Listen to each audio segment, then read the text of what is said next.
Good morning. I call to order the April 19th, 2018 meeting of the Architectural Review Board of the City of Palo Alto. The first item on the agenda is oral communications. This is a time for the public to address any item within our purview which is not on the agenda. I don't have any speaker cards. Is there anybody who'd like to speak in oral communication? We need to do the roll call first. Nah, roll call later. Public first. I now would ask that the staff call the roll. Good morning. Chair Firth? Here. Vice Chair Balte? Present. Board Member Thompson? Present. Board Member Guyer? Here. Board Member Liu? Here. Thank you. Thank you. Sometime before my term is up, I plan to do everything in order, but not today. At least I did know when you said, good morning, Chair Firth, you were asking me if I was here. Any agenda changes, additions, or deletions? All right. City official reports, our meeting schedule, our attendance record, tentative future agenda items. I understand they're a little out of date. Could you update us on future agenda items? I hear on May 3rd, we probably won't be hearing the AT&T small cell nodes project. Is that right? If you give me just 1 minute, I'll pull that up here. No rush. All right. While you're thinking about that, you can tell us after this hearing. Item 2 on the agenda is a public hearing. It's quasi-judicial. It concerns 2755 El Camino Real. This is a request for approval of a site and design review to allow construction of a 57-unit multifamily residence at the corner of El Camino and Page Mill. Project also includes a request for a zoning code text amendment ordinance to create a new workforce combining district and a zoning map amendment to apply the new district to the project site. The council will consider those enabling changes as well as our comments. And those are the Planning and Transportation Commission. There was an initial study with a mitigated negative declaration prepared and circulated. That circulation period has ended. Staff report, please. Thank you. Good morning, board members. Claire Hodgkins, project planner. Again, the project before you today is a site and design review for 2755 El Camino Real. And brief overview, demolition of an existing at-grade parking lot at 2755 and construction of a 4-story multifamily residential development with 57 rental units. Just a brief background on the project. We've gone to council a couple times, for pre-screening. We've gone to PTC, and the PTC recommended approval in January 2018. We're looking for a recommendation today from the ARB and tentatively scheduled for May, June 2018 for council. And the MND was circulated in January and circulation ended in February.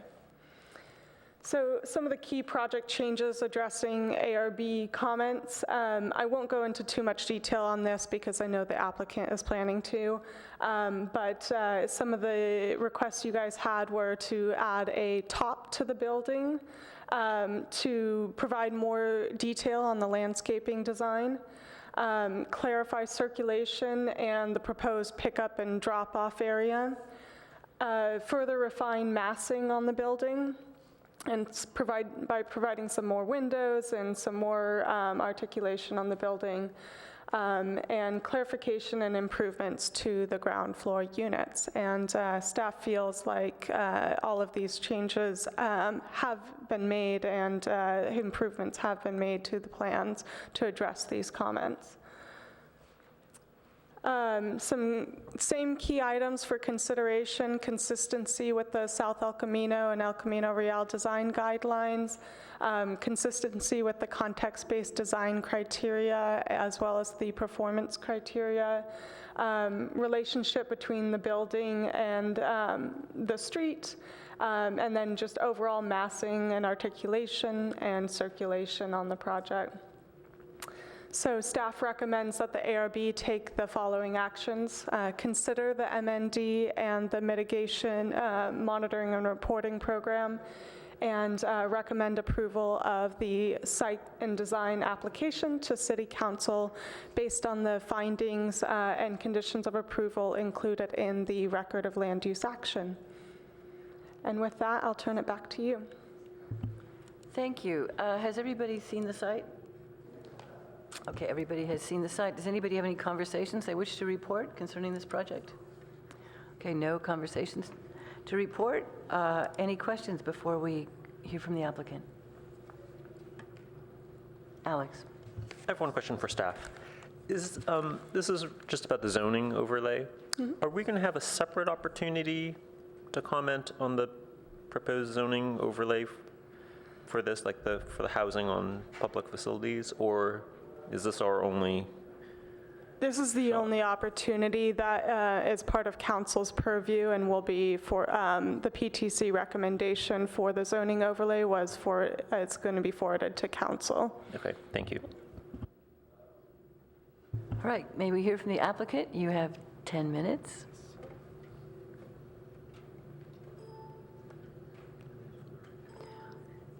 And if we could have your name and its spelling for the Yes. record.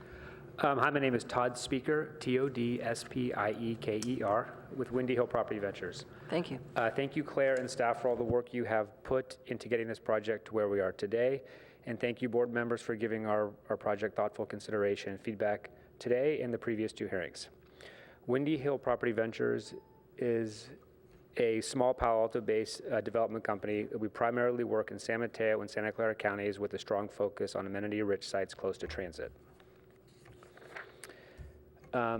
So I just want to get into the timing of this. So this slide illustrates the time we spent working with staff and the community to come before you with this project today. This was the former VTA site purchased by Palo Financial in 2014, and at the time they proposed a primarily office project. As part of the feedback during their September 2015 pre-screening, the majority of council members mentioned the need for more housing, or this site being an appropriate location for more housing in Palo Alto. So based on that feedback from council, Windy Hill and Pollock Financial formed a partnership in 2016 where Windy Hill would propose to entitle this studio and one-bedroom housing project. We submitted our application for a city council study session in the summer of 2016. In September of 2016, we had a pre-screening with city council where the majority of council members gave positive feedback for a housing project on this site. In December of 2016, we submitted a formal application with the city. We were then asked to go to Planning Commission and Architecture Review Board for further study sessions. During this time, we did extensive community outreach with meetings with neighbors, respected community leaders, elected officials, and appointed officials. In January of this year, we received a unanimous approval to move forward with our project from the Planning and Transportation Commission. Based on these study sessions, public hearings, and community meetings over the past 2 years, we have made significant modifications to our original proposal. We know that we did not make everybody happy, but we hope that it can be appreciated that we gave thoughtful consideration to the concerns and made changes and compromise where we could. When we submitted our changes to staff based on the comments from the previous ARB, an immediate comment we got back was we'd still like to see more native plants. So most recently, that's not shown in your packet, we are going to show you today an update with some more native plants. So if that's one of your comments, I'll let Paul talk to you about that.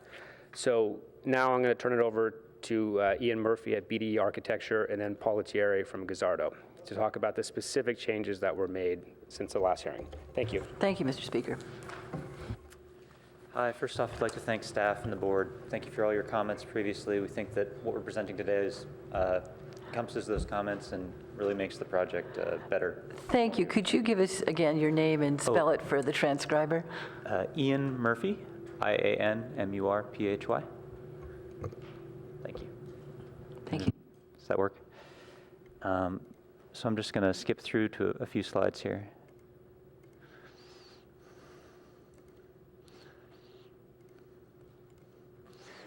So one of the comments that we got from the board last time was to clarify the circulation on the site. And in readdressing the project, we included this slide and this in the package that was given, and we expanded to show all the way up El Camino to show that the first lane of traffic is not actually a lane of traffic, but it's a bus parking zone and a 30-minute loading zone, and then the remainder of the block is parking. So I don't think that was 100% clear in our previous submittal, and I think this helps a lot to explain that people turning off of Page Mill are not turning directly onto the front of the project. There's actually a lane of separation and a bike lane before the first actual vehicular traffic lane. We also wanted to clarify how people coming to the site as pedestrians would come to the lobby and park in short-term bike parking, or come through the driveway entrance and get to the long-term bike parking for residents. I think that we've helped to do that here with this slide. Oops. Again, in the overall site plan, we wanted to clarify where that loading zone that people would be coming to the, drop off Ubers or a FedEx truck or someone dropping off a package would be able to stop momentarily for a short term and be proximal to the front entry lobby and be able to come into the project.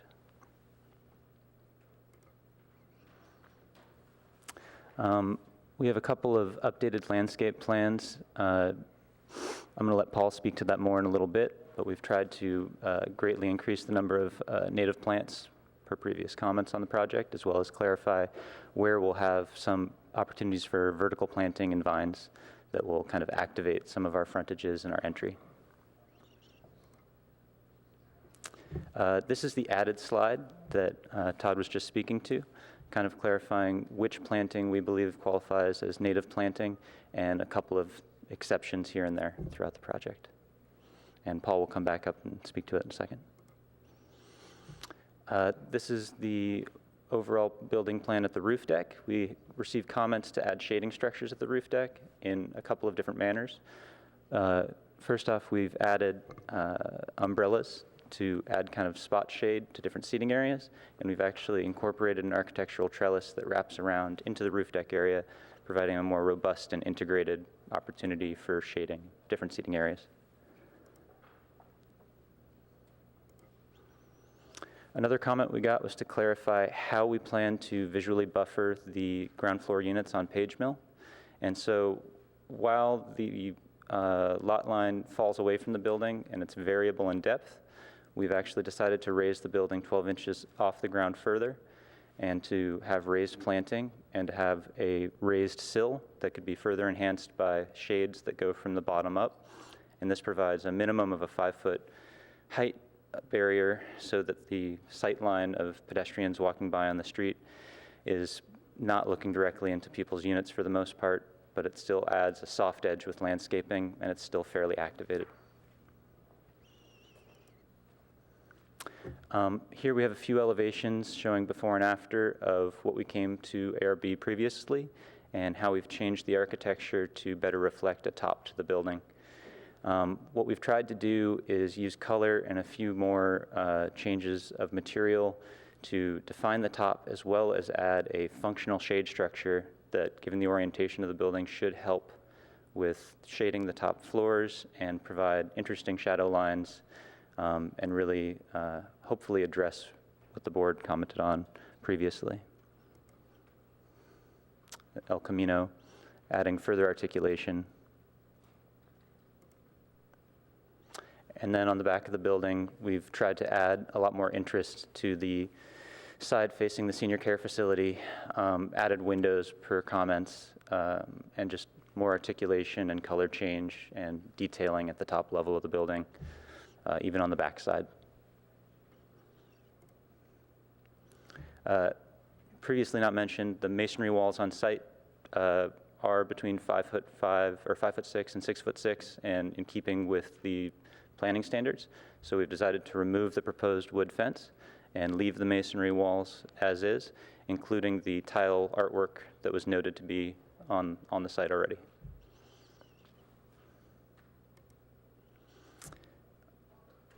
We've edited our renderings to better reflect some of the street planting, as well as the large shade structures that we've added and some of the articulation and material changes. And with that, I'm just going to give the last few minutes to Paul to talk about the planting changes that we've made. Thank you. Thank you.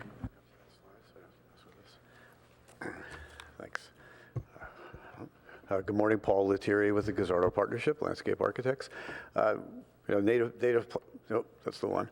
Native planting is always an interesting topic because it's native to where exactly and all of that. And this is a relatively difficult site for natives because of the nature of the project, being on podium, most of it, and smaller planters. But one of the things that we always try to look at is not just the list, which we annotated the plant list that's up on the screen with little ends for the plants that actually are native.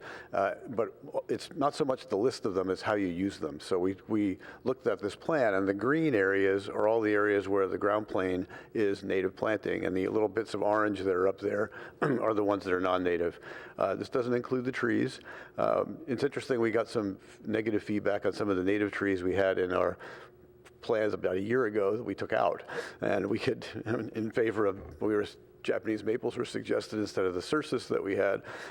So we don't have any native trees on the plan now, but we looked at it a bit more, and we think that there's some Tristania we have shown on El Camino Real that could become Liana thamnus, for example, which is not technically native to Palo Alto, but it is native to California, and it's it would function similarly to what we were doing.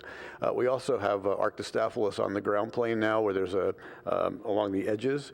The right-hand edge vertically on the plan and the upper portion both now have Arctostaphylos specific mist on it, which you don't have that on your plan now. We thought that could happen. We're trying to balance the longevity and success of the project with the idea of getting native planting in it as well. And we think that with these alterations, I think it is responsive to at least the spirit of what you're trying to do, and it's not 100%. I don't think that's really the goal, but that's where we went with it. So we're hoping that is at least a reasonable response to it and something you'll find acceptable. And I'm happy to answer any questions you might have about it, because it says I have to stop now. Up to you. But if you could spell your name for our transcriber, Yes, who's I can very do that. creative otherwise. Paul Lettieri, Lettieri, with the Gazzardo Partnership, Guzzardo. Thank you. Appreciate it. Any questions? Actually, Paul, stay there. I was wondering if you could address any changes that were made up on the roof terrace. We changed a couple of, there's a few more native grasses up there in the raised planters. We're always nervous about, the raised planters and natives, because part of the beauty of natives, they're deep rooted and they find groundwater. Well, there is no groundwater to be had on a podium. So we've had uneven success with some types, but the grasses tend to do pretty well because their roots, deep rooting for them is 18 inches or so, and that's about how far down we are. They never will become, drought tolerant on their own kind of planting in those kind of containers. So we try to balance the success going forward, because we want Todd to hire us again on the next project, and also to have it be successful, because we have a pretty good portfolio of successful projects in Palo Alto. We want to continue that. So that's kind of the balance. That's really all, though, very minimal there. Thank you. Any other questions of any member of the design team? Yes, good morning. I have a question for the architect, I suppose, please. I'd like to know what the railing proposed is on the, let's see, it's the eastern corner of the building. It's the corner along Page Mill Road, seen in rendering 1.2. What I'm looking at on this rendering here is, it looks like a glass railing wrapping around that corner, and yet the parapet wall must already be the height of the railing. Is that glass wall additionally a couple of feet higher? And then is one side of it opaque? Is that what I'm understanding? Because on your elevation, you're showing some change in color and texture. It seemed like that line was doing that. But what is that railing there around the tree? That railing is intended to be glass, and it is higher due to the fact that we have a raised planter in that location, and we don't want to have the raised planter negate the raised parapet, so we'd like to keep the solid line datum of the solid material, and so the glass would be above that. And it's clear glass on both sides? Yes, on the Page Mill side and the neighboring lot line side, it should be clear glass. Perfect, thank you. Anybody else have questions of the architect? Now we get to my obsession.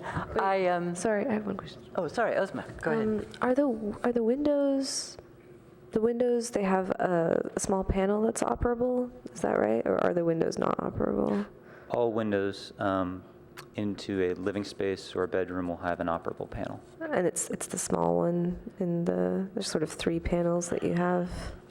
Yes, it's the vertical small panel for the larger window sets. Okay, just want to clarify. And did I see seating, exterior seating near the entrance? I'm always concerned about where people, I believe so, where people are going to sit while they stop to chat with somebody or wait for a ride or just need to take a break. I think it's by the entry. Yeah, near the main entry, we have a number of planters that would act as seat walls and potential seating that create kind of a internal U. But it's not just potential seating, it's actual seating? I believe there's also a bench, or at least I saw it on one of the plan. sheets. It does show a bench next to the planter opposite the bike racks. So right next to like the bike room, Yes. there was a bench. Yeah. Thank you. But that's exterior, right? On the exterior, yeah. Thanks. All right, just want to be sure I was reading that right. Anybody else have any questions of the applicant? If not, to us, Robert. Well, I think it's improved greatly from the last time I saw it. The only real problem I have with it at this point is still the whole concept of a top, especially on the 2 street elevations, to me are a little weak. So I haven't really decided whether that deserves an up or a down vote on my part, so I'd like to see what the rest of my group has to say. Alex. Great, so thank you for the revisions to the project. I think that they're actually very well done. I'm very happy with the building. So I can support the project. I did want to comment on the zoning overlay. Should we do that after we do this project? And just have a comment session on that? I'm going to be very brief on this. Okay, I just have one issue. So many people in Palo Alto think that our 50-foot height limit is, sacrosanct, but the reality is the height limit varies from 25 feet to, I think, maybe 75 feet in the hospital zone. It really stair steps depending on the location.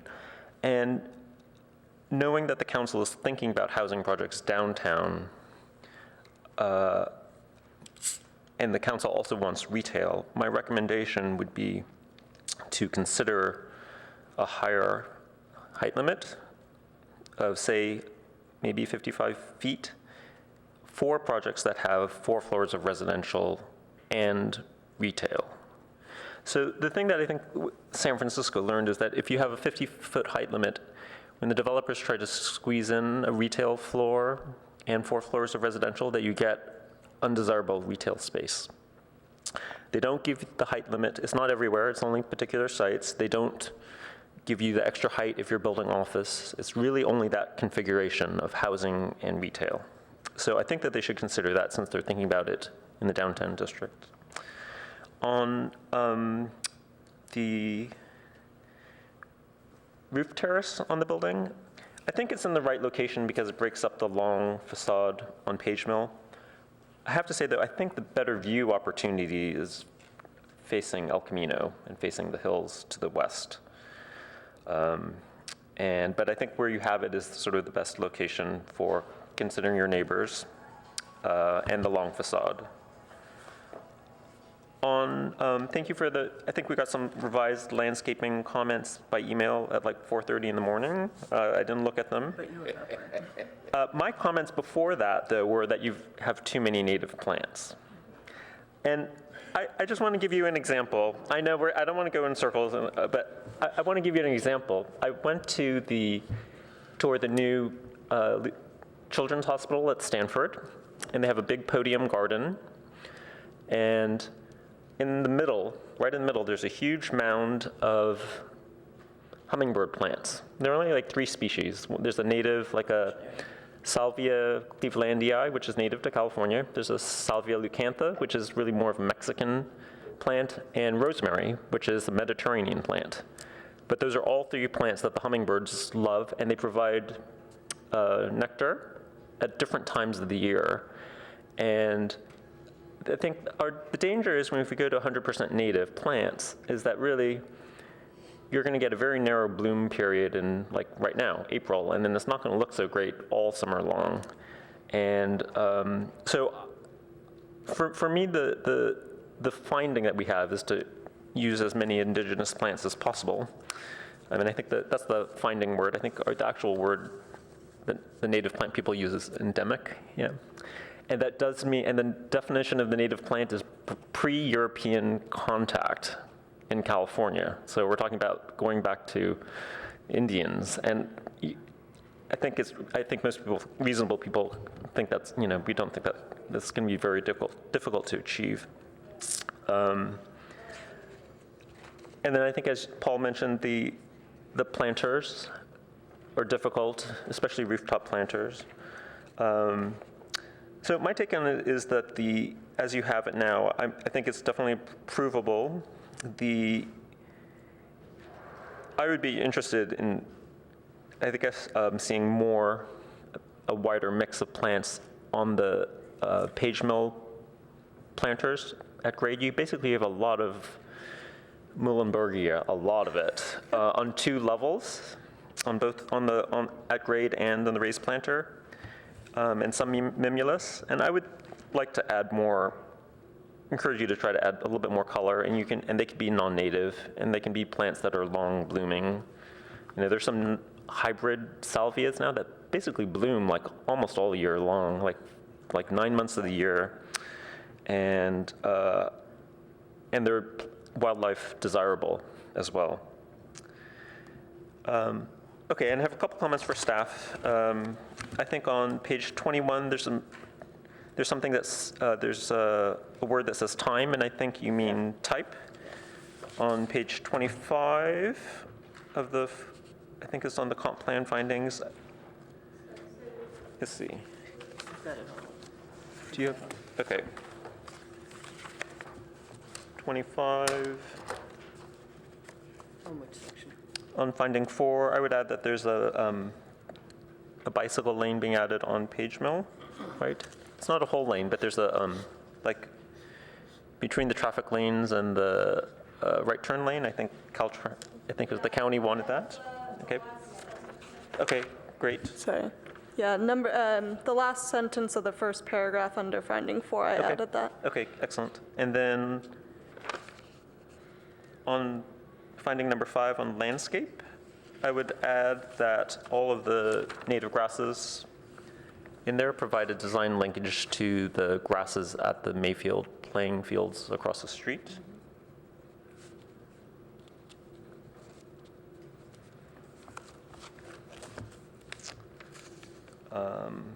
And then finding 3, I think also on page 25, I would add that the brick provides a design linkage to the Sunrise housing next door. Nope, thank you. Ozma. Hi there.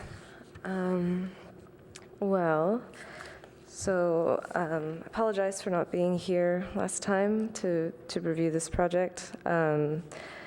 Looking at it this time, I looked through the old meeting minutes and understood the concern about the base, middle, and the top. And truthfully, I can't say that what you've provided feels adequate in terms of the top. It looks like a shading structure, but it doesn't seem to be shading very much, save the top. And even then, the structure has all these holes in it, so it's not really shading anything.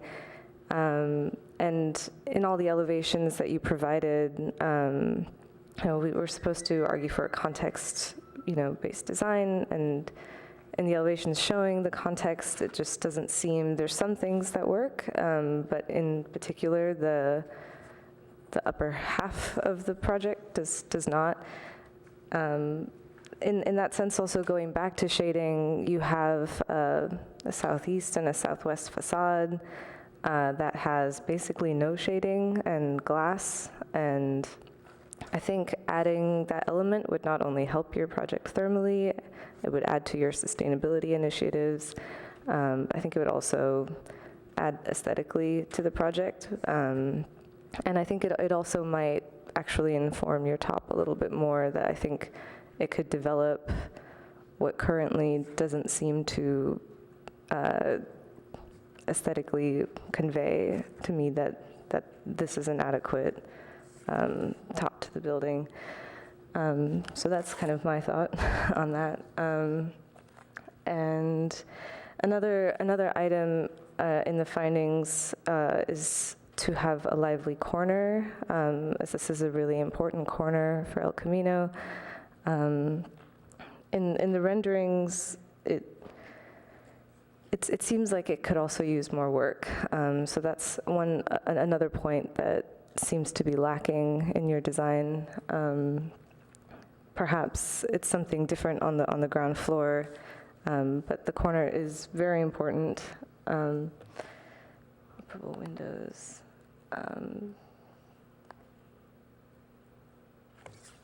And you have these intermediary bands that you're sort of using in between the floors, and those also don't have a relationship to your top, so that could also be something that you might consider to integrate the aesthetic of what you're developing to actually make a more cohesive and coherent project for the site. And those are my comments. Thank you, Peter.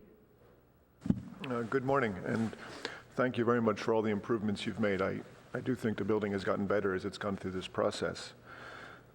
I find Uzma's comments insightful, and generally I agree with her comments about the top of the building, the detailing, the sustainability issues, the shading.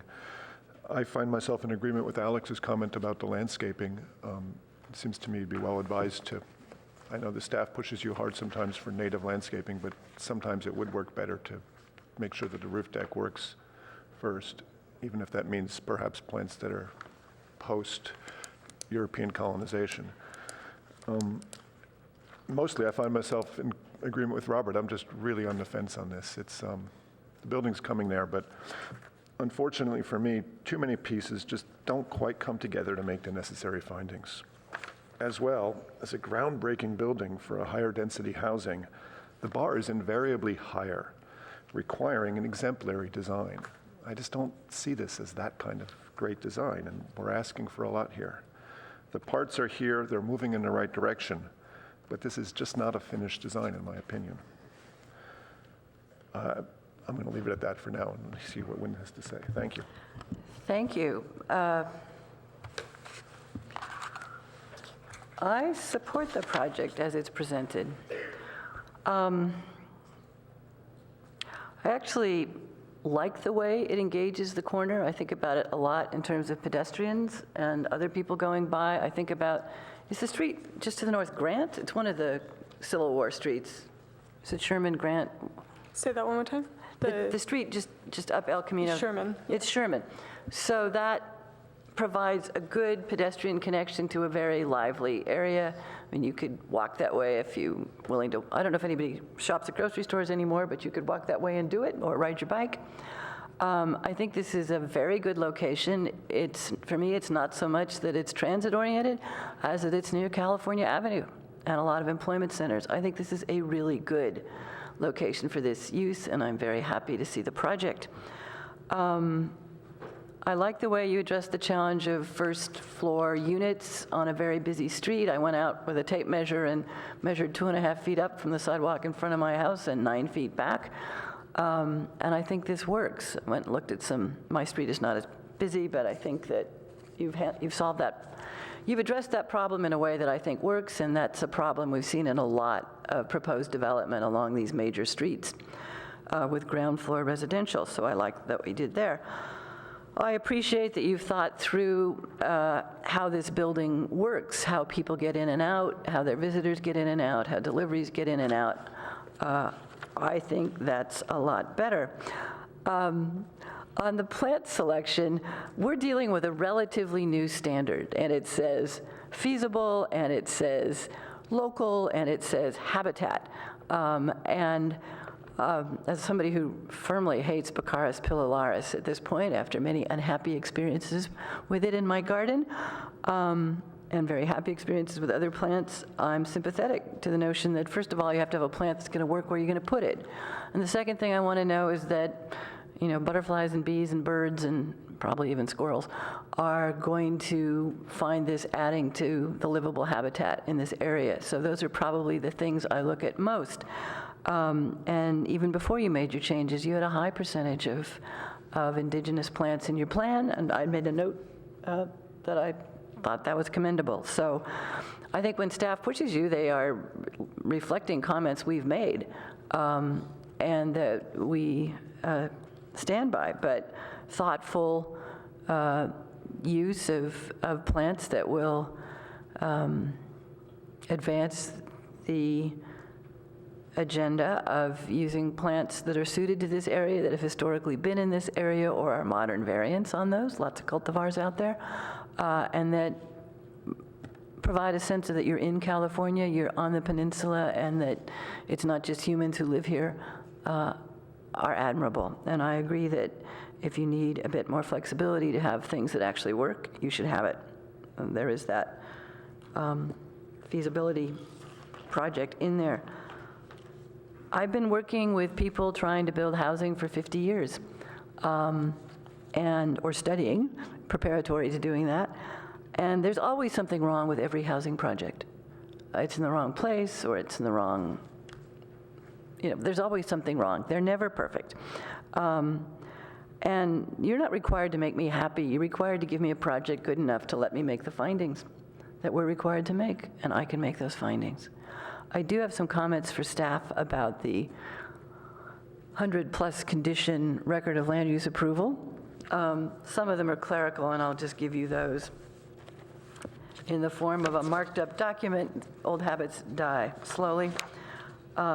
I would say that it's really helpful for me and the public to spell out. Not everybody knows what Model Water Efficient Landscaping Ordinance means, and let alone MEWLO. So if you would spell those things out, it would be more readable and understandable to the general public, which includes me. I would also ask that you not talk about targeting young tech workers. We have enough problems with age discrimination in this valley without that. I think we're targeting workforce housing, but we don't assume that people stop working at 35. On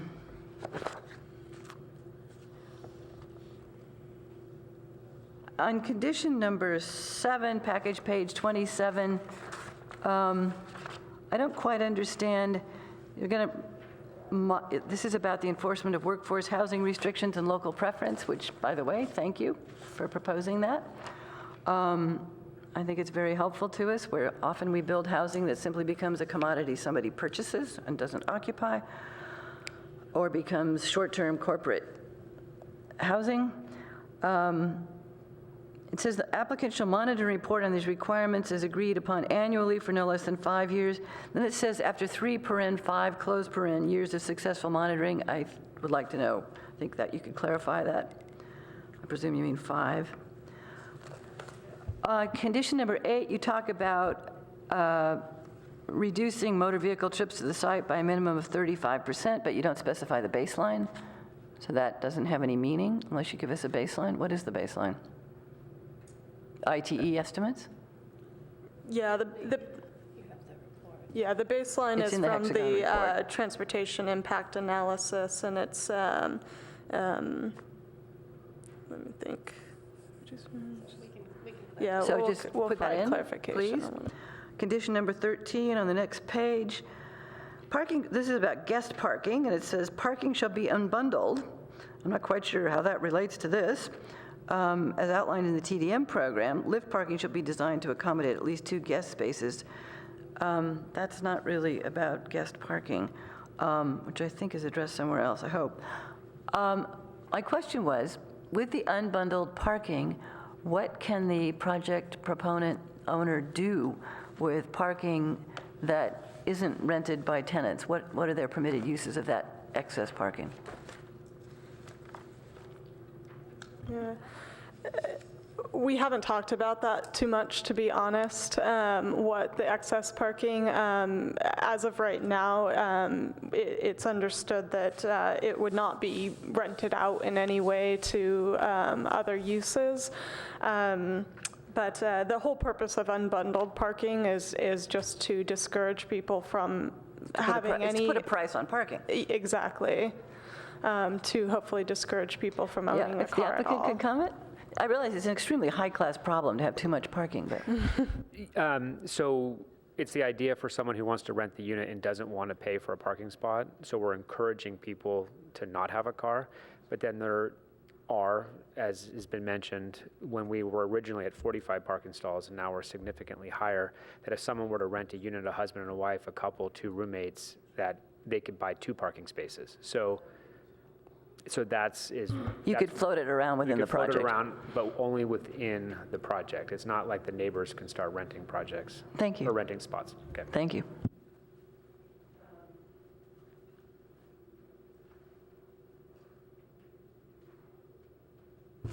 I think that's all of my bright red ink. Used to be notorious for bleeding across other people's memos. Just if you could, throughout it, spell things out when you need to.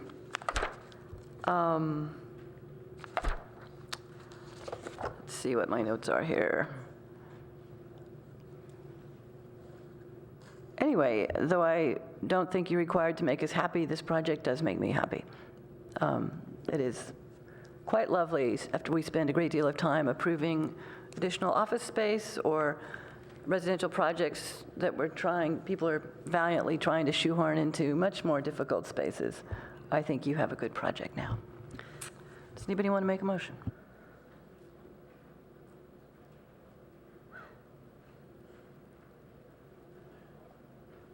It's up to the 3 of you, right? I think we're at 3-2 at the moment. Well, I don't think, we don't know what we have till you make a motion. So, and board members, if I may, just to remind you that this is the 3rd hearing. This project has come before us twice before. Right. Okay, I move that we approve the project on the basis of the findings and conditions submitted in the staff report as modified by our comments here. Is there a second? I will second. Would anybody care to speak to the motion? Hearing nothing. All those in favor say aye. Aye. Aye. All those opposed? Nay. Nay. All right. I'm going to vote for it. Aye. Thank you. We have a recommendation, and this project moves on. Would the dissenters care to comment?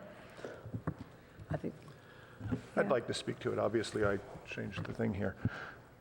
I think Wynn's comment about you can't expect every project to make you completely happy is spot on here. I'm not happy with the architecture. It's right on the edge for me. It really could be a lot better. But this is a project our community needs. This is a project that's made every effort to come together. They've been at this for a couple of years now, and I really want to see it move forward. Okay, I'll respond to that. The other way to look at it is that if we keep allowing projects that we're not really think is the top quality that's available to pass through, that's going to become the norm. Because it's going to be one of these, well, hey, you passed that one last time, so what's wrong with this one?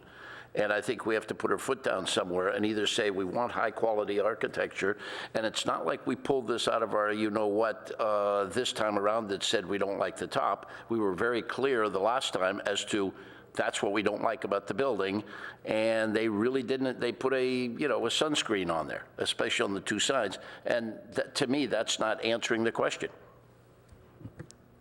Yeah, I think there's just a lot more. It's true. The architecture is not high quality, and this is going to be such an important project, and I really want this project to go through. And I think I'm with you. It's almost there. There's a little bit that just needs to be worked on a little bit more, and I think even in terms of the sustainability initiatives. Shading and getting those things to be the norm, because so often these projects don't have those considerations, and then all this extra energy is used in thermal cooling and things like that, but even aesthetically, it doesn't convey what the city, I think, is trying to strive for.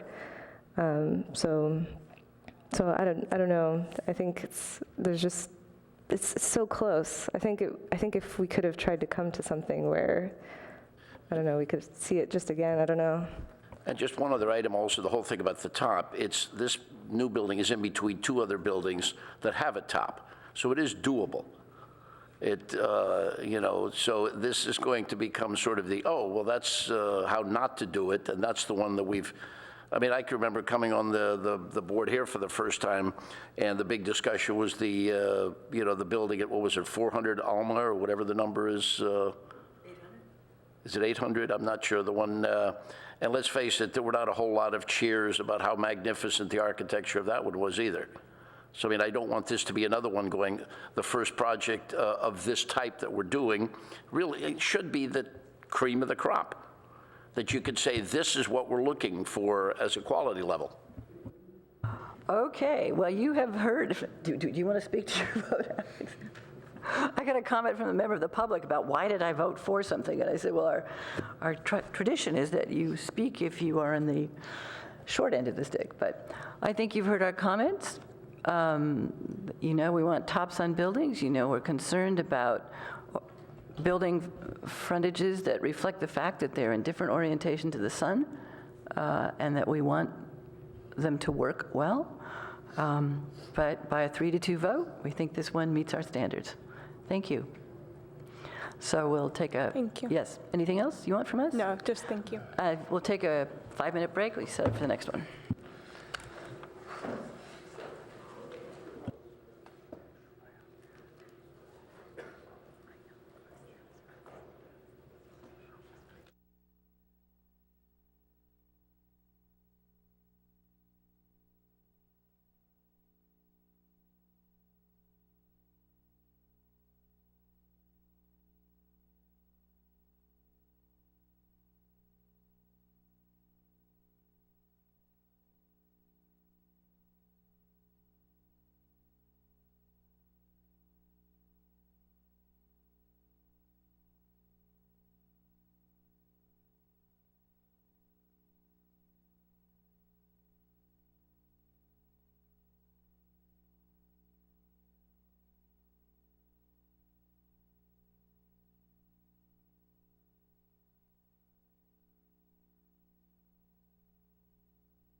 right, we'll reconvene the Architecture Review Board, and we are on our second public hearing, item number 3, 3945 El Camino Real.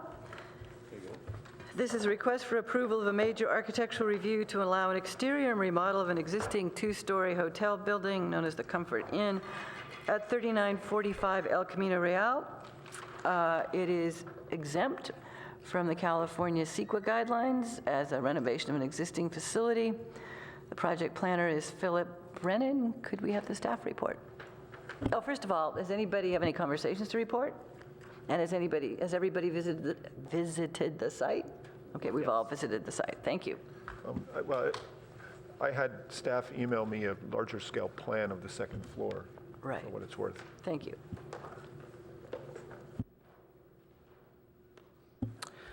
Good morning to the members of the board, and good morning to Board Member Thompson. I think this is the first time we've met.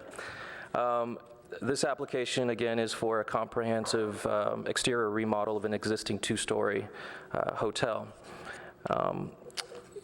There's no increase to the floor area. In fact, there's actually a deduction in square footage, deduction in square footage to accommodate a jogged front entry, and the lot coverage is increased slightly due to the new trash enclosure, but the project is not in danger of exceeding any thresholds. The project includes removal of 2 guest rooms to accommodate a larger lobby. This site is dual zoned as service commercial towards the front, and RM30 zoning district in the rear half.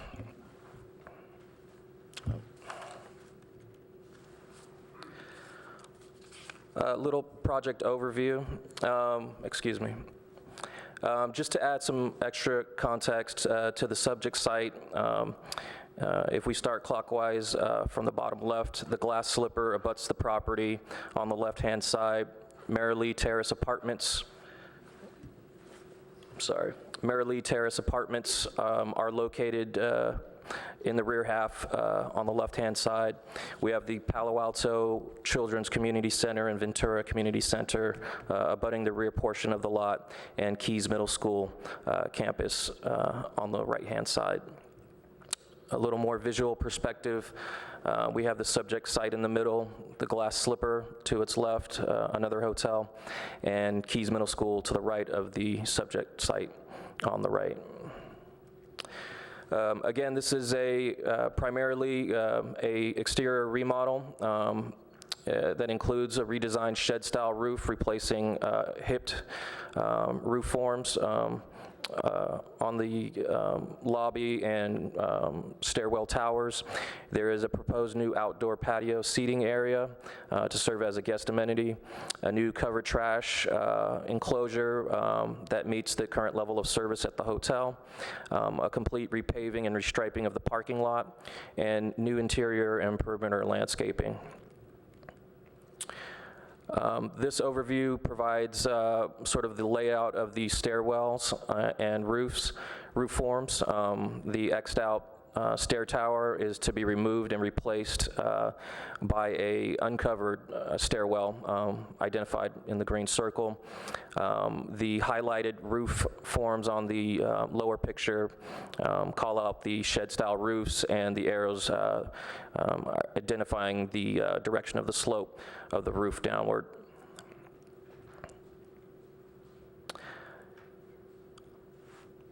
On the right, on the left, this highlighted portion is an expanded portion of sidewalk to meet the ECR guidelines of providing an expanded public right-of-way. This connects to a 12-foot expanded portion of sidewalk provided along the frontage of Keys Middle School. The purple highlighted area is the proposed roughly 1,000 square foot outdoor patio seating area, and the red highlighted area is the larger covered and enclosed trash enclosure. Part of this project, one of the primary aspects of this project is restriping the parking lot. Currently, the required parking ratio is 1 to 1, one parking space for every guest room. Currently, there's 69 guest rooms and only 60 parking spaces. Part of this project scope, as it relates to remodeling the interior, is the removal of 2 guest rooms, again, to accommodate that larger lobby. The applicant is requesting a 15% parking reduction, effectively 67 guest rooms and 57 spaces. The applicant, as required, has submitted a transportation demand management plan. Part of that, informing that plan, was hiring a contractor to perform a parking analysis. This contractor, planning contractor, did an analysis on 13 comparable hotels along the peninsula. And over the course of 2 to 3 nights, peak parking demand, which is effectively midnight, and determined that the occupancy was at 0.66 occupied spaces per occupied room. The Comfort Inn was actually at 0.62. So the projected demand was 45 spaces, assuming 100% occupancy at the Comfort Inn. And their conclusion was the proposed 57 spaces was more than adequate to serve 67 guest rooms at peak demand. All of that notwithstanding, the applicant has agreed to supplemental TDM strategies, including offering transit subsidies in the form of monthly VTA bus passes to employees, a taxi share ride subsidy, offering hotel guests, I believe it's $20, a $20 subsidy to help encourage these services to the hotel versus taking a rental car, as well as providing on-site bicycle parking in the form of 9 Class 2 bike racks in the rear of the property. In addition to the board's standard considerations related to consistency with the applicable design guidelines and design criteria, we're asking that the board consider the landscape selection as it relates to the newly proposed landscape plan that should include native species of tree and plant species, as well as the dedicated off-street passenger loading zone and the feasibility of that. As with within the past 30 minutes, I was notified by the applicant that there is actually a dedicated passenger loading zone located right in front of the lobby. This serves the Keys Middle School, but it's always a vacant space to provide that loading area for passengers, and I imagine taxis and share rides that are dropping off guests. Overall, staff believes this project is consistent with all the applicable guidelines and comprehensive plan. We believe it's a welcome update along this, the El Camino corridor. We're recommending the ARB approve the project for the proposed exterior remodel based on findings and subject to the conditions of the approval. Thank you. Any questions of staff? Yeah, I do. Just a quick question. To me, it looks like 3 rooms have been removed, not 2. Can you tell me what page you're looking at? Well, I'm looking at the difference between page A01.01. If you look at the demo plan, it says rooms 102 and 103 are being removed, but they're keeping 104. That leaves a remainder of 8, or that's a total of 8 then. But if you go to the 2.0, the way I see it, the what was room 104 is now the public bathrooms. It's not that big a deal. I just want to make sure that we're accurate in the, so are you agreeing with me there are 3 rooms being removed? Well, technically, one of the rooms... Excuse me, we're not, we'll hear from the applicant Okay. when they're sitting, when they're at the podium and they can be on the record. Okay, but anyway, that's my comment then, so. That's a good question. Sure. How many units? Anybody else?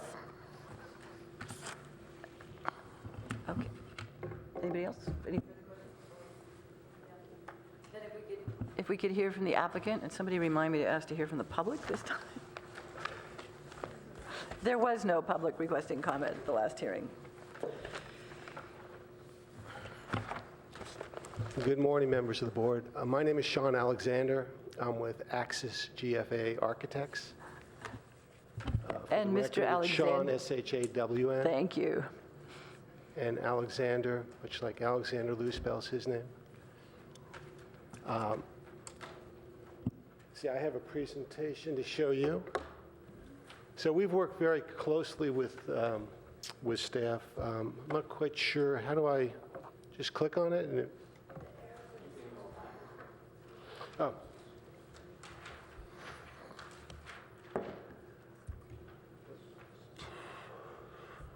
So you're all familiar with the site. I'm sorry. You need to speak there, great. You're Move closer to familiar the with the site. microphone. You've all said you've gone by to see it. It's an existing structure, a little sad and dated.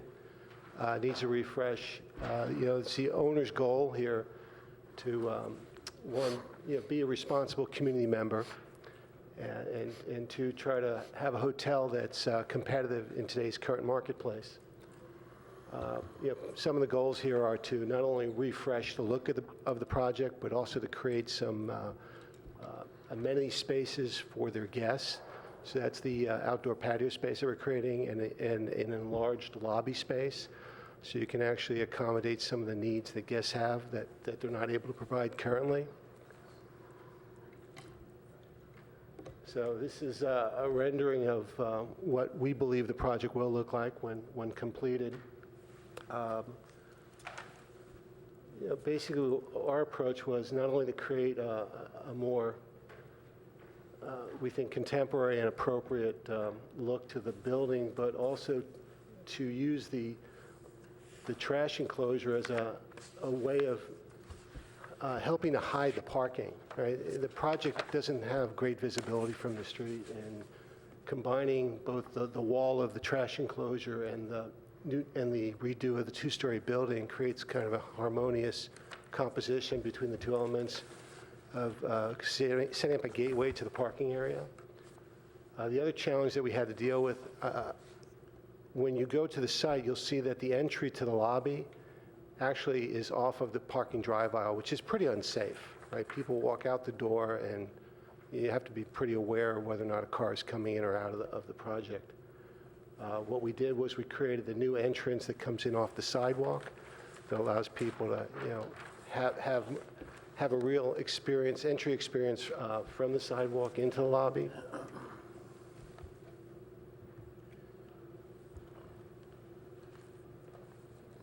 And this just gives you some general perspectives of what the courtyard experience is like. Trying to create a gateway for people to come into the courtyard. This shows the building in relationship to the adjacent properties, the hotel to the north and the school to the south. The site plan shows you how the existing parking or the restriped parking and in relationship to the existing hotel and the landscape areas around. We've replanted the entire site around the parking area. We put in new trees in the existing tree islands, plus added some trees to the property. We understand that there was a last-minute request to change from the plant material that had been originally in the package to more native species. And I believe you were given that information a short while ago. Oops. We seem to be stuck. Oh, there we go. Roof plan. Just the elevations. Street elevation on top. Side elevation as you drive into the project. And then a section elevation looking from the patio, looking back at the lobby, and the section through the existing two-story piece. And I'm here to answer any questions that you have. Thank you. Does anybody have any questions of the applicant? Ozma? The white material in the front, which material is that? Is it Well, here? On the material board? The white material and the brown material that's on the two-story building is stucco, cement plaster. Okay, and then there's also the use of corrugated metal that happens, if you look at the rendering, the brown stucco material that's, towards the patio, up above that has some integrated corrugated metal that wraps around and then around the backside at the higher roof peak. There's also some corrugated metal used on the balcony, the existing balcony that fronts El Camino. Okay, so the side that has the slanted roof, the white part is stucco that's painted white? Cement plaster. And it's not on here on the material board? I believe it is. If I can inject, it's on sheet A09.01. Yeah, I read it, but I'm wondering if we It's have not a on the sample, on the materials board? Oh, on the material board. So it's just white stucco, and then below it, the brown stuff, is that any of this wood material, or is it a brown No, stucco? the wood material is on the trash enclosure and the fence surrounding the patio and the wall that separates the patio from the adjacent parking. And that wood material has, it has texture to it. So the boards are placed on the wall in such a way that you get a little bit of depth and shadow. You can, I think the rendering reflects, how it will look realistically. Right, and then on the other side that has the slanted roof, the brown stuff at the bottom, is that wood or is that a painted On the brown building, stucco? it's cement plaster in a brown color. So it's this stuff? Correct. Okay, and there's two woods here, so, sorry, I'm just a little confused with how the So materials are. the lighter color wood is the wood of the fence and the cladding on the trash enclosure. The darker color material is actually Prodema. It's a synthetic product, kind of looks like wood. That's intended to be used as on the railings. So the existing guardrails are pretty unattractive. And you'll notice in the elevation drawing, let me go back to it. Okay. So along the guardrail, we're alternating with open railings and closed off, more solid railings as a rhythm of going down along the walkway.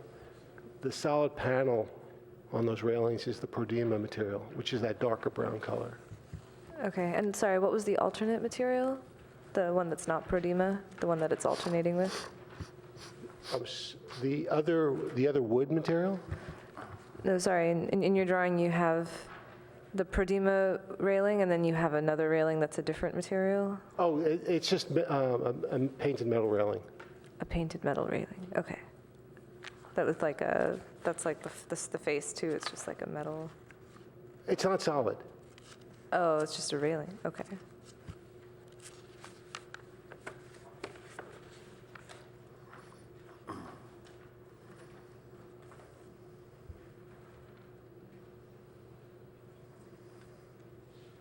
Any other questions? Nope. The window grids, how are those created? The window grids on, those are existing windows. And you're planning to not touch them? Yeah, I believe they're embedded in the insulated glass currently. We're not changing the windows on the guest rooms. Thank you. Any other questions? Any member of the public who wishes to speak? All right, anything else you'd like to say? All right. Thank you for your bring time. it back here. Staff, did you have a question? No, I want to thank Board Member Thompson because I think she's picking up on the front elevation that the building itself has sort of a painted stucco on the bottom of the building, whereas the trash enclosure has wood siding. And so that may be something that we want to think about. Thank you. I guess we should start talking about this then, if that's where we are. Alex? Thank you. So I'm generally in support of the project. I think it looks attractive. My minor concerns are that you may have too many materials on the building. I was a little bit hesitant on the corrugated metal railing on the front of the building. I don't mind it on the back so much. But yeah, I was like between the brown stucco Prodema and the stained wood, and I think maybe there was painted wood as well. It seemed like it was a lot, but I'm not really strongly opposed to what you're proposing now. I do thank you for the revised landscape plan. I think that the Bootalua grass and stuff is a nice addition. I've been going to some lectures by John Greenlee, and that's one of his favorite grasses. And I was looking at it recently at a nursery, and it's actually fairly attractive and not used very much in Palo Alto. On the tree substitution, I think you were proposing to change the London planes to or native oak, and I might push back on that. Maybe if there's a way to split the difference on that. Well, yeah, either. So I think at your patio, your new patio area, I think I would not want to do a oak tree there. I mean, I think like a London plane might be better in that location because when you get more sunlight, two, those are you can prune those. Whereas like the native oak really doesn't want to be pruned and has a very low tree canopy. It seems to me that would be more flexible in that, London plane would be more flexible in that location. And then also also I think at the stair tower near the back of the building, that one may be better as a more vertical tree than a native oak tree, which has a fairly broad canopy. So I think that's all of the comments that I have. I think generally I'm in support of the project, and I'm curious to see what the other board members have to say about this one. Peter. Yes, good morning. Generally, I'm in support of the project as well, although I have a number of comments, ideas, suggestions. So let me start with the site planning. I'm concerned that as a vehicle pulls in, either somebody driving a car or a rental car or an Uber or a taxi, it doesn't seem to be an easy place to stop, to quickly check in, or to drop somebody off. There's a drive aisle 20 or 25 feet wide as you turn to the right coming up El Camino, but the front door really is right by the front corner of the building there. And I know every time I go to this kind of hotel, I want to stop, check in, then go take my car and park it near my room as close as possible. I don't want to go guess where my room is, then walk all the way through the parking lot, check in, go back and move my car. And I don't know, you're under tight conditions here, but if there's some way to just make provision for a temporary spot and still be able to get the drive aisle to go through, it seems to me it's worth some effort to think about the realistic traffic flow coming into this. And now is a chance to do it when you're remaking the front of the building. Then on the building massing, I think it's your trash enclosure that really makes the positive change to the whole appearance of the building. I think you're spot on with the way you're doing it and the fact that you're putting something there. I say this mostly because it's the kind of thing that also gets cut out of a project later as a minor item. And I want it to be on the record that this is not a minor part of this. This is a major part of what shades the parking from the street, which is part of the design guidelines we have to follow. On the building itself, however, I'm concerned that you have a two-story lobby, and a two-story lobby generally is something that you can make a glass wall with a light fixture. It signals entrance, front door. This is where you go. This is the visual part of the building. Except in this case, you've just continued the second-story row of tight wall with little punched openings that are bathroom windows over the lobby.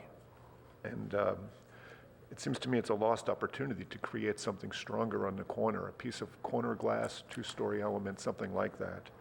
it also begs for what is the detailing where you have a recessed entry? What is that ceiling like, both from the outside as you walk in, that corner of the stucco coming down and some sort of flat soffit? It's critically important to get that right. That's the first impression of people coming into the hotel. Then inside that lobby, looking up at this sort of shelf, a dust collecting spot inside, especially when you got these little punched bathroom-style windows on the El Camino facade, really, I guess I'm saying you've lost an opportunity, or you haven't fully explored a design opportunity to really make this thing glow. That corner's your front door. That's what everybody sees. Put some glass there, put a light fixture there, do something that screams Ascend Hotel. I think as well that corner can then also help signal some more pedestrian activity. We're trying to make El Camino a more pedestrian-friendly street. Believe it or not, there's so much activity and development going on in this area. It actually is becoming a pedestrian street. Put a bench there, put a recess there, make it again so I'm waiting for my Uber as I check out of the hotel. Well, give me a place to sit before they come. And I don't want to sit in the back because they don't see the car coming. But don't make me stand all the way out on the corner. Give me a spot. And you have the recess, you're doing the right things, but follow it through a little bit more. I think your creation of what I see as an outdoor breakfast area in the back there is wonderful. And the way you've closed it off from the parking is really quite nice. I think that will be a very successful spot. But again, it's important to be cognizant that it's not a main entrance to the hotel. And yet you've set it up so when I drive in, that's where I'm going to weave through to get to the lobby because I've already parked my car because there's no other place to do it. So just a little bit more revisions there would help. I share Alex's concern that you have too many materials here, and I think it's the corrugated metal, especially on the El Camino facade. Corrugated metal is one thing that architects really like. It's kind of neat, it's industrial, it's attractive looking, and it also looks terrible when it's installed poorly or not maintained. The screws at the edge, it bends in the corners. Don't put that on the railing on the facade. Be more consistent with the rest of the building. I would also encourage you to find a way to make that brown material on the front a better material than this painted stucco. It's not a whole lot. Use one of these nicer panels you have or wood and be consistent with the rest of the trash enclosure and get a consistent piece of the facade. That is the right place to spend the money on the materials. And it's not that big an area. It's not that much to do that. Lastly, I'll speak to the trees. I share Alex's concern. The oak trees are messy. I have them at my house, and my wife is very unhappy constantly because the leaves fall down and the leaves are nasty. They have these thorns on them, and it's really unpleasant. Your guests aren't going to like it. I don't think London planes are a great choice for a patio area as well because they get tall and they're deciduous. Maybe a large lemon tree, a fruit tree, something that screams California. Just an idea. And then in the parking area as well, I don't think oak trees are a great parking lot tree. So maybe there's some other choices there. That's what I have to say. Thank you. I forget, who hasn't spoken? Osman. And Robert. It's both me and Robert haven't spoken. Yeah, I mean, I think my fellow board members have made some really great points. Yes, you have too many materials. I will repeat that. I think what's really exciting about the image that's in our package is that the materials are really vague. I actually thought this was like a Swiss pearl on the white, and yeah, this like wood texture everywhere else. And I was really excited by that partie of just having this wood and white play. I generally like what you've done with the remodel, the form, the architecture. I think it's actually really clever and nice, and it kind of has an interesting relationship to the building next door that also has a pitched roof. But yeah, with the materials, it's kind of all over the place. There's two different types of wood with the Prodema and the other wood. And I think I agree with board member Balte, like you want to put the really nice stuff in the front. And I think stucco wouldn't do justice to your design here. I think you want a higher quality material. And I think also I agree with the entry of the lobby. I mean, right now it looks very schematic. But I think as you further the development, the idea of including some seating would kind of enhance and bring more attention to the fact that that is the entrance. I think I was kind of lost initially to where the entrance was, just in the drawings and such, or just looking at the front elevation, because while it's glassy, I just thought it was a window in the beginning. So, and that's in part due to the level of detail that's here in the drawing, but I think also architecturally there's something you can do more to emphasize that a little bit more. But those are my two main comments: the materials and the entrance. Robert? Okay, I have to agree with pretty much what, or most of what Peter said, although he approached it as saying, those are just minor items. To me, they aren't. I think you've missed a big opportunity because there's really no, at least to me, if I'm driving by, I would have a hard time figuring out where the front door is. I mean, I'm not saying that what's there now is a masterpiece architecture, but at least it's pretty obvious where the front door is. And when you're driving down at 40 miles an hour, you want to know where that is.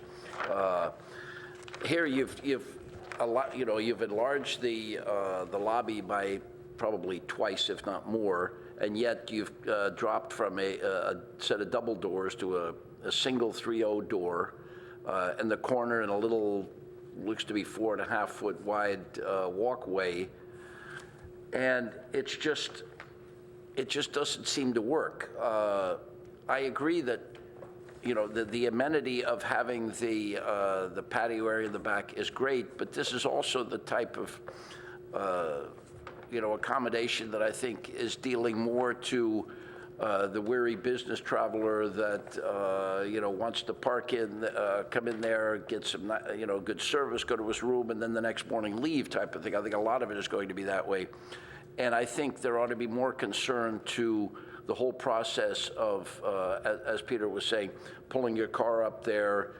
You can leave it there for a while, and you're not blocking the entry to the entire facility. I wouldn't want to have to park somewhere in the back or find a parking place in the back, then walk up with my stuff to check in.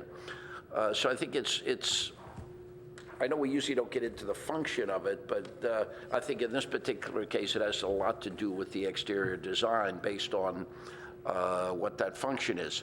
I also agree that you've just got way too many materials. I mean, you've got a standing seam roof, pretty close to aluminum louvers, to corrugated metal siding, to stucco, to wood, and that's just too much. I think it is. For instance, I don't have a problem with the corrugated siding, but I don't know if it really even fits on this type of design. I like the standing seam roof, but I don't know if the two metals should fight each other. I also am not a big fan. I thought of the same thing.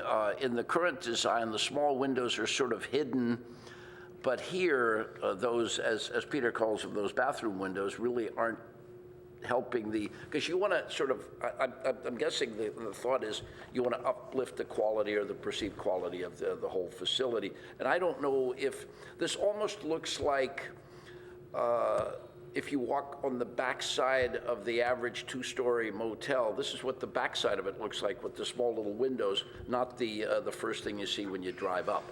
So again, and you've got a two-story space there, and you're not taking advantage of it.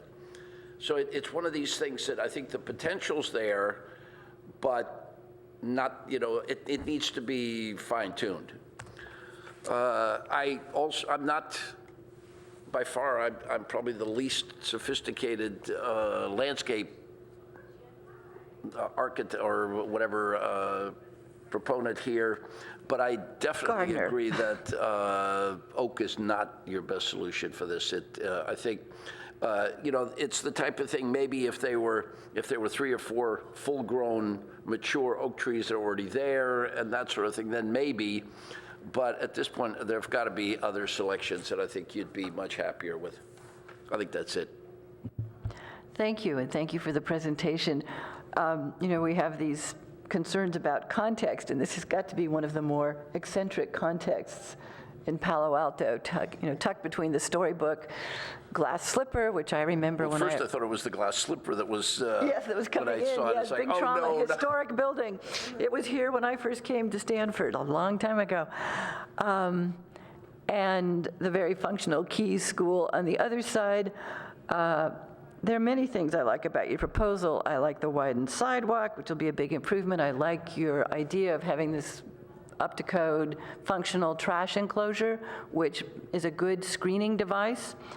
I'm fine with retaining the Eugenia hedge and the Italian cypresses, and I'm glad you're adding trees. I'm glad you have good screening. I'm glad you have an outdoor space for the use of guests. I'm glad to have the unapproved units removed. I'm read Hexagon's report with interest. I found it convincing. It's not that often that we get actual empirical research on what a traffic demand is, and people are very skeptical of, national standards from the ITE or whatever. I found it compelling and certainly support the change in the parking. I think the wider parking spaces will lead to much happier people on site, which is good. And I wonder if it would be possible to designate one of those spaces as the registration space, so that that would be the space you came into to register. It's clear, it's obvious, and you already have enough parking for overnight spaces, according to Hexagon's study. Okay, I am sorry that the need for to the extent practical, regional, indigenous, drought-resistant plant material capable of providing desirable habitat felt like something out of left field to you, as it's one of the findings that we have to make on this board. As you heard from our earlier proposal, and indeed I went and looked up the plants that you had originally proposed, and even Berkeley sedge is properly gray European sedge and is not a California native. There are lots of native sedges, and one of them would doubtless be appropriate, so I'm glad you're proposing changes. I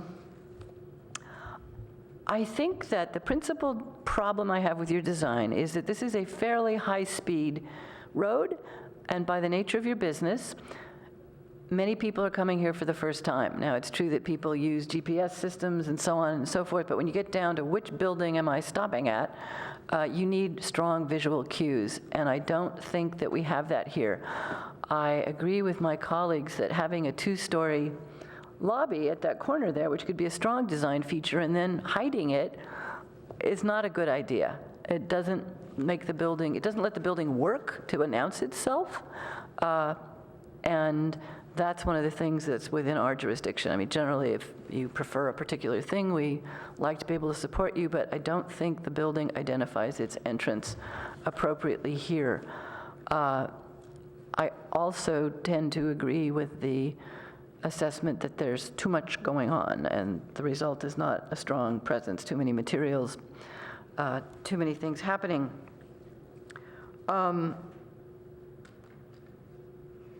I think that you need a different tree for the patio. I think there are trees that will give you a pleasant place to be around, birds or whatever. I realize they have their problems, but we want birds living in this town. You have an opportunity for fairly tall trees around your two-story building in the parking lot, and something that creates a canopy or whatever else it is you desire in your seating area, usually a canopy. I'm not as hostile. As somebody who had to rake up the oak leaves at my parents' house through my entire adolescence, I'm sympathetic to the idea that they're difficult to maintain. But if you had a good one, I'd be totally saying, go for it. It's worth it. They're very beautiful trees.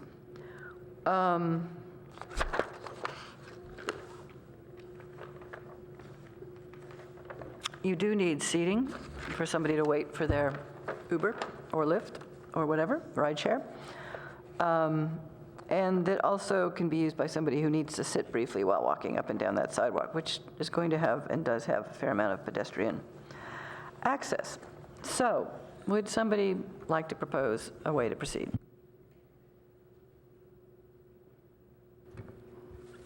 I'd like to move that we continue the project to a date uncertain. I'll second that motion.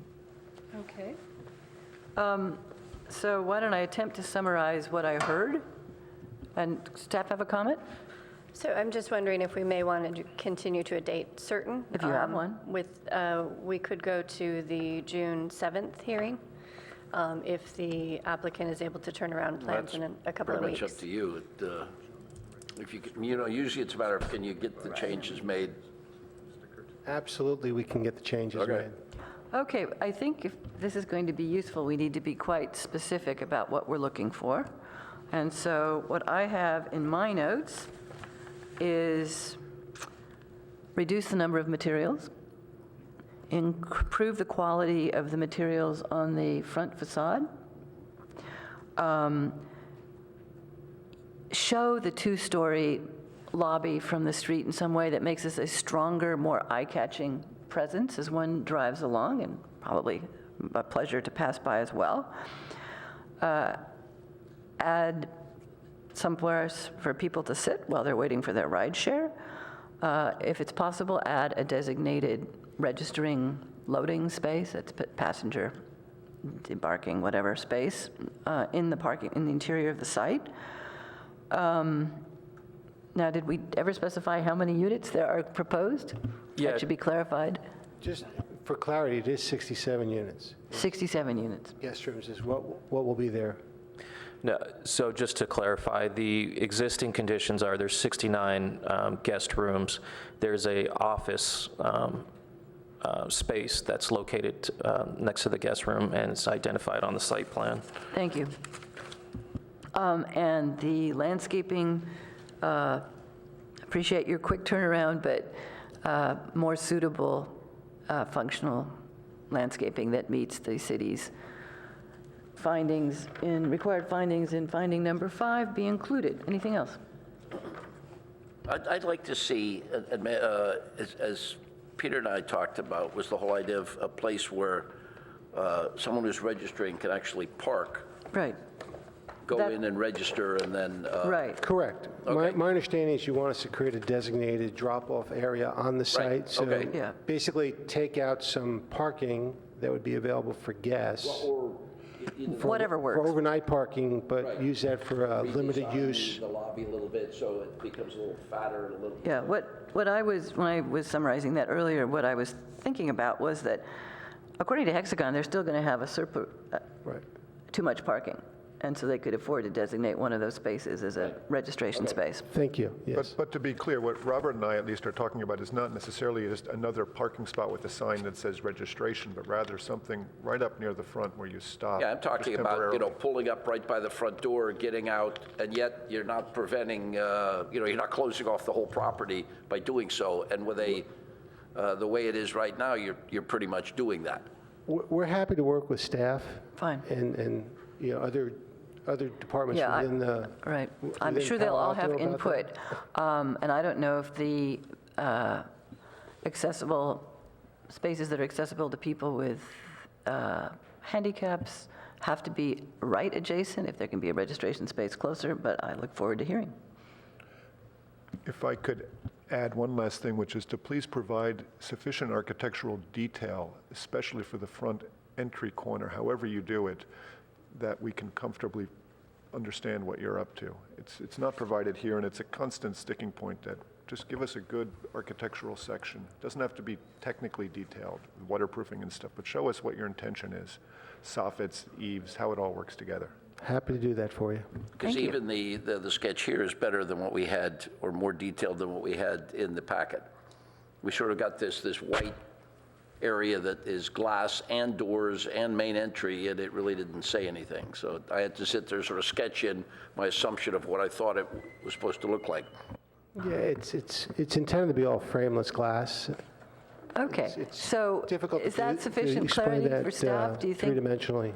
I think so. Staff and applicant, any questions? Could we clarify for the applicant, are we looking for a quote-unquote designated space, sort of modifying the existing design? Or are we looking just for something called out on the pavement? Well, I mean, I'm looking for the average place I, stay at. You pull the car up, under a portico share or somewhere right by the front door. You run in, you register, you jump back in the car, and you go to a parking spot. I don't want a place that happens to be down at the other end or relatively close, but a normal parking spot that says registration parking. I'd like to see a place that is a, 10-minute parking type. Yeah.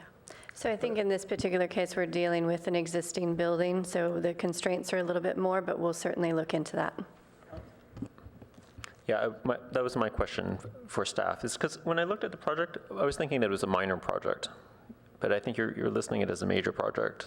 I guess the way I would see it, if it's a major project, then I think it makes sense to push on the parking, this particular parking space. If you're considering this is mostly an existing building, it's a minor remodel, then I would not be inclined to make a major change in the I would be parking. fine with a designated space somewhere near the office, rather than realigning the. Yeah. Right, and that's where, I guess that's where I am if we're thinking this is a minor project. Yeah, so understood. This is a minor board level project. It was risen to board level because of the sort of extensive changes with the roof forms and things of that nature. But at the same time, we're dealing with an existing footprint. And so we'll work out the details, but we understand your direction. Can I chime in on that, please? Several projects have come to us recently as minor footprint retention, same thing, not changing the footprint of the building. After 6 months it's under construction, the whole thing is torn down. That's what's going to happen here. This front building will not be there when they start new construction. That wall where we're talking about could be moved a couple of feet to accommodate what we're talking about. He doesn't need to preserve the existing footprint just because that's what was there. In order to build this, they're going to have to take it down to the ground and start over. They're going to have to put a new foundation to meet earthquake codes. So we're being naive to think that they just need to keep the footprint because it's there now. This is the opportunity to improve the building. And that's what Robert and I have been saying to you, that you can do just a little bit better with just a little bit of a tweak by moving it a little bit. And you know that when you get into construction, a lot of things have to change. Anything else? I mean, I'd be open to seeing something like that, but in case that's doesn't work with the architecture, 'cause I actually like what you have designed right now. I think it is just like, the list that a board member Firth with terms of the material, some formal change in the entry, so not just a material change to define the entry, but something formal, architectural, massing a little bit. But yeah, I'm not sure. I don't know that I'm sold on a porte cochere thing, but it's just something to define the entry. I think you can probably figure out where we are, and we'll wish you well and look forward to it. So we need a motion to, would you accept, do you have something more you want to say? Well, we need to amend, let's see, was the motion to continue to a date certain, which is? I had said uncertain, but I'm open to changing that to a date certain if you'd like to change that. And the date is June? June 7th. June 7th. So motion to continue to June 7th? Motion, Seconder yeah. accepts that change? Sure. All those in favor say aye. Aye? Aye. Aye. Aye. All right. I think you have to say. Thank you. You have to say opposed. Are there any opposed? You do. The ghost? No, you don't. Speaking as a long-term city attorney. I've been told that you not. do have Yeah, to do well, this. You have to say I will all do it those, to make you happy. you have to say all those against. All those opposed? Who told you? Robert. Nobody. Yeah, you probably think an abstention is the aye vote, which is also not true. Okay. Any abstentions? All right. The vote, I should summarize it, though. The vote is 5-0. All in favor, no opposition, no abstentions. Thank you. We look forward to seeing you. Thank you.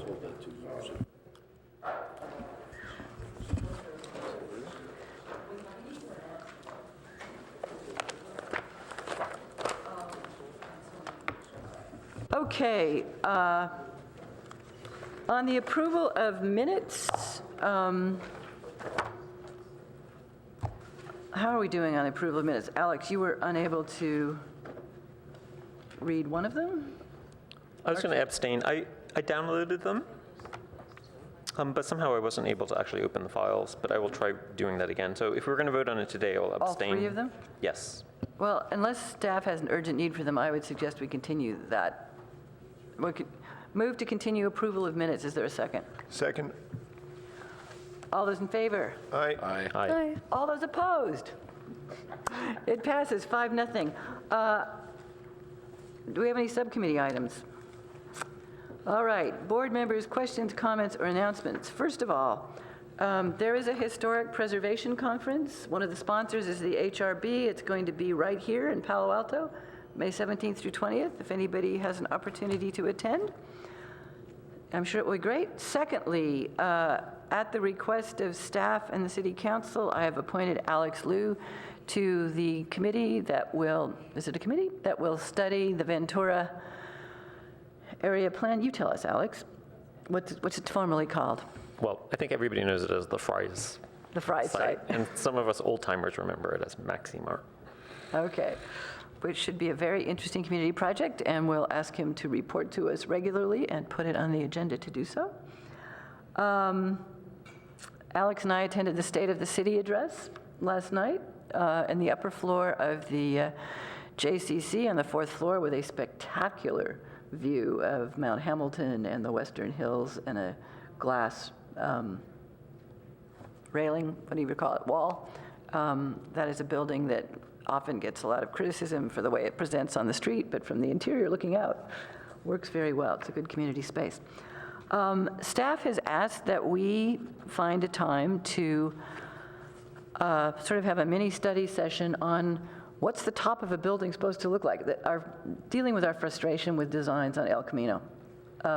And what we would like to see, I mean, if we say things like a bit more work or a bit better design, staff doesn't really know what to be pushing for. And as you point out, Robert, if we don't get some clearer vision out there of what we think looks good, we're probably not going to be too happy with what comes before us. So I agree, but, you know, the biggest thing is always, and it's obvious, is because, you know, to squeeze 4 floors in, well, maybe it makes it tough. One of the things I would recommend, and that other cities have done, is that the designation as to where the 50-foot or whatever the well, top. let's not get into the debate on this. We can talk about having a So should we do meeting, it but- next Okay, well, time or the let me time? put it this way then. You'd be in favor of that session. I'd like to discuss at that meeting possibly changing where the reference point is for the height. Thank you. Anything else anybody would like to add to that agenda? Okay, so can you find us, actually, we don't have a very heavy agenda next time. So yes, you had asked about future agendas, so I can go over that maybe for a second. So on May 3rd, the small cell nodes will not be heard. Those will likely be heard in July. We will have the 2 other items, which is the 565 Hamilton and the 3406 Hillview projects will be heard. We also have a 620 Emerson. We would have a subcommittee item for that address, and so we would need members for a subcommittee. Those were already appointed, right? I don't know if they've been appointed for May 3rd or have.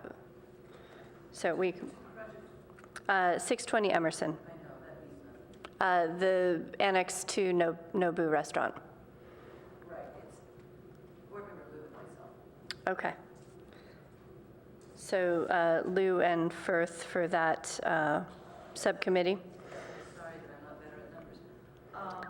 That's fine. And then on May 17th, again, the small cells would not be heard. Those, again, will likely be moved to July. We will have the 4115 El Camino project, and but the 375 Hamilton, the parking garage, so far it looks like it's moving to June 7th. And then you were asking about a date for a study session. For a time within our one of our regular meetings. Yes, so so May 3rd, you know, we have 2 items and a subcommittee. That's not too long of an agenda, but we do have the subcommittee, so it might. So 3406 Hillview is a return? 3406 Hillview, I want to say is the It's the second half. phase 2, yes. Okay. What are your thoughts, board members? Seems like May 17th looks pretty light. Should we do it then? I actually think it's heavy. I would agree. Because there's two items that are written here that are not going to happen, right? It's just going to be that one project? I think if we're not having the parking garage, that would be a good day. If we're having the Yes, parking the garage, that parking takes garage energy. has been moved off to June 7th at the earliest. All right. And that looks like a good time. Is there anything else that anybody would like to be able to address at that study session? Is it possible to do a study session around a table instead of talking to nobody like this? As long as there's adequate sound recording. Like the one out here, the conference room? So sometimes we've had retreats in the past that are not in this room. And in a more informal setting, they are open to the public, but they are not recorded. I think that'd be And we've done that in the past with regard to the height limit, the El Camino design guidelines. Well, fine, why don't you take that into consideration, that we'd like to be able to talk around a table, that we don't think that this needs somebody to go to the expense of transcribing verbatim minutes. Can we do, like, start here and then Sure. make it the last item and then move to? A conference table or whatever gives us a good, and if people have, I would urge us to be prepared to show or reference examples of what we think works or doesn't. I think that's helpful to us and to staff. If people want to submit written, if you want to put together essays beforehand or thought pieces or bullet points, feel free. And you will notice that in an appropriately comprehensive way. Yes, certainly. I mean, this would be, if we're going to do any sort of pre-work for this session, it would be a collaboration of the board members and staff to pull together some materials. Do you want a subcommittee to work with on that? That's up to you. Anybody want to work with staff on preparing for this thing? Let's just talk first. Okay. We'll have another meeting before then, and if people have other thoughts, and I will be.